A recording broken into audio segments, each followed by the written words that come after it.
뉴스 속 깊숙한 이야기를 들어보는 인터뷰 시간입니다. 요새 국민의힘 김기현 지도부와 인요한 혁신위 사이의 갈등을 놓고 공멸의 위기를 말하는 사람도 있습니다. 이분도 그렇다는데요. 내년 국민의힘 수도권 총선의 핵심 인물이기도 하죠. 안철수 국민의힘 의원 전화로 연결돼 있습니다. 의원님 안녕하세요. 예, 잘 지내시죠? 예, 의원님 오랜만입니다. 예, 오랜만입니다. 자, 의원님 당 관련 정치 현안 질문 드리기 전에 어제 유호 기사가 좀 많이 났던데 이 정책적인 거 한 두 가지 정도만 짚어볼게요. 예. 중국발 마이코플라즈마 폐렴 이게 지금 심각하잖아요. 아, 예, 그렇죠. 예, 안철수 의원이 또 의사 출신이기도 하시니까 우리 정부 대응에 좀 문제가 있다 이런 지적을 하셨더라고요. 소아 예, 진료 대란이 올 것이다. 근데 걱정이 많습니다. 왜 그러냐면 이게 지금 중국에서 굉장히 퍼지고 있어서 주위 국가들이 긴장하고 지금 벌써 비상사태거든요. 근데 아직 국내에서는 유행하지 않고 치료가 가능한 그런 질환이라고 해서 우리 정부 당국은 손을 놓고 있는데요. 저는 그러면 안 된다고 봅니다. 그 이유가 사실은 이 마이크로플라스마 폐렴이라는 것 자체가 3분의 2가 9세 이하입니다. 그러니까 유아나 어린이들 질병이거든요. 근데 지금 보면 우리가 다른 나라와 다른 점이 첫 번째 소아과 의사가 부족합니다. 그건 다 아실 겁니다. 그렇죠. 예. 그다음 또 두 번째로는 지금 독감이 평소에 6배 정도 많거든요. 예. 거기에다가 세 번째로는 해열제나 치료제 같은 것들이 생산성이 낮아서 국내에서 생산을 안 하고 있어서 약품이 품귀 현상에 지금 가고 있습니다. 예. 그래서 어머니들이 아이 등에 업고 약국마다 돌아다니면서 해열제를 찾고 있는 그런 지금 형편이거든요. 근데 이런 상황에서 만약에 마이크로플라스마 폐렴까지 유행한다면 이 학교 생활을 하면서 순식간에 전염될 수가 있는 건데 아마 대란이 올 거다. 여기에 대해서 손 놓지 말고 바로 옆에 있는 대만이라든지 인도처럼 우리가 정말 비상 상황에 대비를 해야 된다. 저는 그런 뜻입니다. 알겠습니다. 정책적인 거 하나만 더 짧게 짚어볼게요. 최근에 보건복지부가 건강보험으로 청년층 정신건강 검진을 강화하기로 했다. 이렇게 발표를 했던데 이거 예전에 서현역 흉기난동 사건 이후에 안철수 의원도 제안하셨던 내용이라고요? 예, 그렇습니다. 좀 때늦은 감이 있습니다. 사실 그때 제가 바로 이야기했던 것이 이제 우리가 정신건강검진이라고 있는데요. 그걸 10년마다 지금 하고 있는데 저는 이제는 이래서는 안 되겠다. 이것을 예방하기 위해서는 2년마다 해야 된다. 그리고 또 하나는 강제 입원 권한이 예전에 그 이재명 대표 사건도 있습니다만 지자체장이 지시를 합니다. 근데 비전문가인 지자체장이 자기가 이렇게 정신병동에 환자를 집어넣는 거 옳지 않거든요. 그래서 전문가위원회에서 결정하는 거를 따라야 된다. 이런 몇 가지 제언들을 했습니다만 지금 좀 시간이 지났긴 했습니다만 하나씩 이제 실행에 옮겨지는 것 같습니다. 알겠습니다. 자, 의원님 당 얘기 좀 해볼게요. 예, 전혀 다른 주제네요. 의사 출신 국회의원 안철수 버전이 아니라 지금은 수도권을 지역으로 두고 있는 안철수 의원 버전으로 제가 그렇죠. 질문을 좀 드릴게요. 어제 보셨죠? 인요한 혁신위원장하고 김기현 대표의 만남과 헤어짐 20분간의 짧은 만남. 예. 이거 딱 보시고 어떤 생각이 드셨습니까? 너무 짧았습니다. 예, 그렇죠. 시간은. 일단 그래서 그동안에 여러 가지 고민하고 쌓였던 그런 현안들을 제대로 해결할 수 있었을까? 이게 단순히 보여주기식 봉합은 아닌가? 이런 게 걱정이 많이 됐습니다. 사실은 혁신이가 내놓은 안이 사실은 혁신이가 어떻게 보면 스스로 희생하는 그런 모습이었었거든요. 그러니까 혁신이 자체 여기 인원들을 보면 아시겠습니다만 어떤 정치적인 욕심보다는 당을 살리기 위해서 그래도 나름대로 헌신하러 들어오신 분들인데 이분들의 안이 처음에 약속받기로는 그 김기현 대표가 정권을 주겠다고 했는데 전권이 아니라 무권이죠. 전적으로 거부당했지 않습니까? 무권이에요? 예. 그러니까 이것 자체를 이제 해결하려고 만난 건데 해결은 됐다고 보세요? 그런 짧은 시간 내에 해결할 수 있을까? 예. 결국은 뭐 제일 최선이라고 한다면 어느 정도 중재안 타협안을 만들어서 정치라는 것이 사실은 서로 간에 입장이 있어서 서로 대화하고 타협하는 게 정치인데요. 예. 그래서 좋은 안을 만들어야 됩니다. 그리고 항상 이제 여의도에서 잊어버리는 것 중에 하나가 그것을 판단을 국민들이 하신다는 거죠. 예. 그래서 국민의 눈높이에 맞는 타협안이 나오지가 않는다면 그것은 아무 소용이 없게 됩니다. 그래서 저는 그 타협안이 어떤 정도일지, 과연 국민들께서 받아들일 수 있는 정도일지 그게 걱정이 됩니다. 자, 지금 저 언론의 평가를 보면 김기현 대표 이 얘기, 긴 호흡으로 지켜봐 달라. 뭐 이 얘기. 그다음에 이뇨한 위원장의 생즉생 사직사 언급에 대해서 아무런 답변을 하지 않았다는 이거를 놓고서 이거 혁신안을 당장 받지는 않겠다라는 저 김기현 대표의 의도가 있는 거다라고 해석을 하던데. 예, 호흡이 길면 숨 넘어가죠. 그래요? 그러니까 결국 이 얘기가 긴 호흡으로 지켜봐 달라는 게 이 중진 불출마라 이 카드를 지금 꺼내면 안 된다는 얘기잖아요. 타이밍을 봐야 된다는 얘기. 그걸 어떻게 보십니까? 김기현 대표 이런 그러니까 생각들. 뭐 한편으로는 뭐 정치적인 상황을 보면은 어느 정도 이해할 수 있는 측면은 있습니다만 사실은 모든 것들이 정치인의 눈이 아니고 국민의 눈높이에 봐야 되는 거 아니겠습니까? 예. 지금 사실은 이 혁신위가 생긴 배경 자체가 강서구 구청장 선거에서 정말 엄청난 차이로 참패를 했기 때문에 그것을 좀 제대로 좀 고쳐달라 그런 뜻에서 정권을 주겠다고 한 것인데 그렇다면 거기에 따라서 좀 속도가 빠르게 그리고 받아들일 수 있는 점들은 받아들이고 만약에 지금 현재 곤란하다면 뭐 기다려 달라 무슨 뭐라고 합니까? 뭐 긴 호흡으로 기다려 달라 네. 그러다가 숨 넘어가려고요? 그러면 안 된다고 저는 생각합니다. 자, 그럼 그래서, 지금 네. 죄송합니다. 김기현 대표는 뭘 해야 된다고 보시는 거예요? 저는 거기에 대해서 예. 분명하게 저는 입장을 내야 된다고 생각합니다. 그래서 어떤 안에 대해서는 전적으로 수용하겠다. 예. 그리고 또 어떤 안에 대해서는 이것은 이런 사정이 있으니까 언제 우리가 이것을 결정을 하겠다. 이런 분명한 답들을 내서 국민들 시각에서 받아들일 수가 있어야지 이것이 효과가 있다고 그렇게 보고 있는 입장입니다. 김기현 대표 같은 경우에 총선 불출마 선언 또는 뭐 수도권 험지 출마 이거 지금 선언하는 게 맞다고 보시나요? 그건 이제 본인의 상황에 따라서 다른 거죠. 당 전체 모든 총선 승리를 위해서는요? 예, 모든 조직에서 보면은 조직을 이끌고 있는 리더는 자기가 솔선수범하고 자기가 희생을 할 때만이 힘을 가집니다. 예. 그래야지 다른 사람들이 군소리 없이 따라오거든요. 예. 리더까지도 그렇게 하는데요.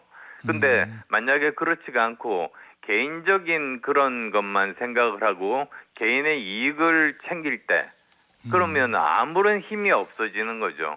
그래서 조직은 제대로 돌아갈 수가 없게 됩니다. 당의 비대위 전환이 필요한 상황이라고 보십니까? 저는 지금 현재 형식은 중요하지 않다고 생각합니다. 예. 가장 중요한 것이 지금 제가 수도권 위기론을 올해 초부터 이야기했습니다. 그러셨죠. 근데 그때 들려오는 이야기는 그런 거 없다. 이런 이야기만 들려왔었거든요. 그래서 참 수도권 사정을 모르는구나. 수도권 현역이 제일 수도권을 잘 아는데 예. 수도권 현역이 몇 명이 없다 보니까 목소리가 작았습니다. 근데 이제 강서구청장 선거를 지나고 나서 이제 모든 사람들이 깨달은 거죠. 수도권이 위기라는 거를. 예. 정말 10개월 지나서 저는 알았다고 생각하는데요. 만약에 그렇다면 이것을 극복할 수 있는 방안을 내야 되지 않습니까? 예. 근데 아직도 지금 방안이 부족하다. 혁신위에서 그나마 혁신위 안도 저는 불만입니다. 왜요? 부족하다고 생각합니다. 어떤 게 더 나와야 된다고 보세요, 그러면? 제일 중요한 게 건강한 당정 관계죠. 그러니까 대통령 지지율이 있습니다. 예. 근데 당이 대통령실에서 못하고 있는 민심에 부합하지 못하는 그런 부분들에 대해서는 지적을 하고 대안을 내세워서 당의 지지율을 더 높여야지 총선에서 우리가 이길 수가 있는 건데 예. 그게 건강한 당정 관계 아니겠습니까? 예. 근데 그런 말 한마디 못하고 전적으로 100% 당정 일체라는 전 그런 용어는 사실 제가 들어본 적이 없습니다. 예. 솔직하게 말씀드려서. 예. 왜 그러냐면 당정이 일치가 되면 그러면은 당과 그리고 또 정부의 지지율이 똑같이 되게 되는 건데 그렇게 되면 뭐 당이 발전이 있겠습니까? 그래서 그 플러스 알파를 할 수 있는 당이 되려면 제대로 목소리를 내는 당이 돼야 된다. 그게 제일 중요한 어젠다인데 혁신위에서 그거를 끝까지 꺼내지 않았죠. 예. 그게 불만입니다. 윤석열 대통령도 더 변화해야 된다고 보십니까? 예, 그렇습니다. 어떤 그리고, 방향으로 변화해야 되죠? 여러 가지가 있죠. 사실 제일 첫 번째로는 그 국정 기조를 전면적으로 전환해야 됩니다. 예. 사실 그런 모습은 지금 보이고 계십니다. 예전에는 이념이 중요하다고 말씀을 하셨다가 이제는 이제 민생의 이야기를 하고 계시거든요. 네. 근데 이 민생이라는 것이 그냥 이렇게 그 뭐 시장에 가서 현장에 가서 이렇게 둘러보는 것이 아니고요. 사실 거기에 맞는 정책을 세우고 그리고 또 인사를 할 때 정말 능력 있고 깨끗한 인사 네. 이런 인사들이 그 문제를 해결하게 만드는 것이 가장 중요합니다. 그런데 그런 점에서 지금 아직 그 가시적인 성과를 보이고 있지는 못하다고 평가가 돼서 걱정스럽습니다. 예, 알겠습니다. 수도권 위기론을 탈출하는 방안으로 여권에서 지금 나오고 있는 얘기들 중에 하나가 원희룡 장관, 한동훈 장관 카드잖아요. 예. 이 두 장관의 등판, 이 수도권 위기론을 잠재울 수 있는 효과적인 카드가 될 거다 이렇게 보시나요? 저는 한 사람이라도 예. 이 수도권의 힘을 보태야 된다고 저는 그렇게 생각합니다. 예. 지금 현재 수도권에 여당의 출마 자문이 없습니다. 이렇게 없는 거는 저는 제가 지금까지 본 적이 없거든요. 예. 왜냐하면 작년에 바로 대선 직후에 지방선거가 있으면서 많은 국회의원 후보자들이 시장이 됐습니다. 네. 그 다음에 또 공기업 사장으로 갔습니다. 그러다 보니까 비어 있는 당이 많습니다. 제가 있는 성남시만 하더라도 국회의원 선거구가 4개인데 2개가 사고당역, 즉 아무도 거기에 후보자가 지금 없는 겁니다. 예. 그런 곳이 한두 군데가 아닙니다. 그리고 특히 이제 수도권이 제일 많이 비어 있는데 예. 이게 지금 굉장히 큰 문제입니다. 네. 시험이라고요. 선거를 넉 달 남겨두고 이렇게 사고당이 많은 이런 점이 있었는지 저는 모르겠습니다. 자, 그런데요, 의원님. 수도권을 국민의힘 기준으로 봤을 때 좀 어려운 지역구들은 사람이 없다. 그렇게 좀 말씀하시는데 상대적으로 좀 수월한 지역구는 사람이 몰리거든요. 특히 안철수 의원의 지역구의 바로 옆쪽인 분당 을지역 같은 경우에는 박민식 장관하고 김은혜 전 수석이 둘 다 공천을 노리는 걸로 알려져 있는데 예. 그럼 어떻게 정리해야 된다고 보십니까? 네, 그건 지도부라든지 또는 용산에서 예. 내부적으로 서로 치열한 논의를 거쳐서 정리를 하겠죠. 그래서 경쟁력 있는 후보가 저는 오기를 바라고요. 예. 그렇게 되면 저는 또 제 지역구를 중심으로 해서 제가 작년에도 그랬던 것처럼 작년에 제가 아무런 직위도 없이도 외부에 50군데 지원 유세를 했었거든요. 예. 그래서 사실 그 다음날 기절했었는데 그래요? 예. 그 정도로 열심히 저는 예. 사람들을 도우려고 하는 생각을 가지고 있습니다. 의원님, 근데 그 두 사람 중에 한 사람의 분당 갑으로 오면 어떡해요? 분당 갑으로 오지는 못할 겁니다. 왜요? 지금 현재 네.